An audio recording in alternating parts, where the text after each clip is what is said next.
Apa ini? Biadab, ini kurang ajar. Ini Taliban, ini biadab yang bertua. Memang kurang ajar, ini bawa mata layak dulu sini. Something, what you want?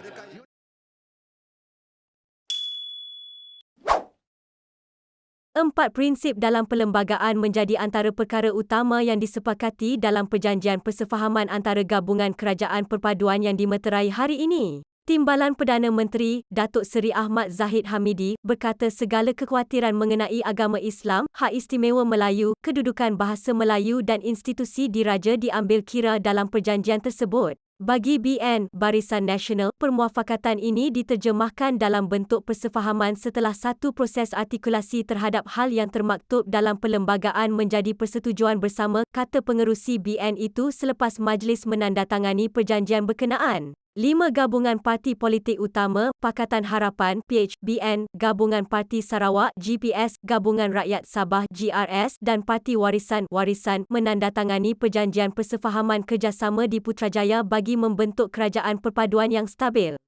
Perjanjian itu dimeterai oleh Setiausaha Agung parti politik masing-masing iaitu Datuk Seri Saifuddin Nasution PH, Datuk Seri dari Zamri Abdul Kadir BN, Datuk Seri Alexander Nantalinggi GPS, Datuk Masidi Manjun GRS dan Setiausaha Agung Warisan Datuk Loreto Padua JA dengan disaksikan semua pengerusi gabungan politik itu. 5 pengerusi gabungan iaitu Perdana Menteri, Datuk Seri Anwar Ibrahim yang juga pengerusi PH Ahmad Zahid BN, Tan Sri Abang Johari Tun Openg GPS, Datuk Seri Haji G Not GRS dan Presiden Warisan Datuk Seri Muhammad Syafiee Apdal turut menandatangani perjanjian itu yang disaksikan Setiausaha Agung Gabungan Terbabit. Sementara itu, Abang Johari, yang juga Premier Sarawak, berkata kestabilan kerajaan menjadi keutamaan dalam perjanjian itu dan yakin Perdana Menteri akan membantu Sarawak dalam menyelesaikan masalah terutama pemulihan ekonomi selepas pandemik COVID-19.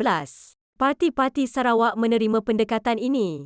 Kestabilan Malaysia adalah keutamaan kami, oleh itu Anwar sebagai PM beri pandangan secara kolektif bagi pihak kami percaya dia untuk meneruskan agenda pembangunan. Tahun depan, ekonomi kita tidak akan begitu baik, kita memerlukan semua usaha ini untuk membantu Malaysia mendapatkan semula kedudukannya dalam ekonomi, katanya. Sementara itu, Haji G, yang juga Ketua Menteri Sabah, menyifatkan perjanjian itu sebagai detik istimewa negara dan negeri di bawah bayu itu amat memerlukan suasana stabil dan perpaduan yang kukuh. Terutama dalam aspek ekonomi dan juga pembangunan di Sabah, sebuah negeri yang agak besar dan inilah matlamat kita dan saya yakin kerajaan perpaduan yang dipimpin PM akan menjadi satu kerajaan yang kuat dan kerajaan yang diharapkan pelbagai kaum, katanya.